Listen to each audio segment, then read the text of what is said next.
diwa. Excited na mag-aral, magbasa ng Biblia. Sa BCS ay nararanasan, mga bagong kaibigan ay nakikilala. Mula noon hanggang ngayon, ito na ang katuwang upang ang Diyos natin makilala ng lubusan. Ang BCS magpapatuloy, tumaan man ang maraming henerasyon, magpupunyagi at susulong. Halina tayo'y magsaya, purihin ang pangalan niya at sumamba. Lapit sa paanan niya, itaas natin ang Diyos na dakila.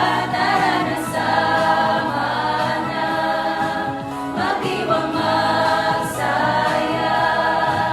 100 taon na nararanasan ang pagpapala niya, hindi nagkulang.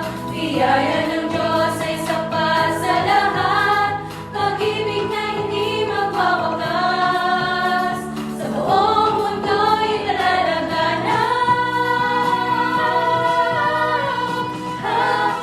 Halina tayo'y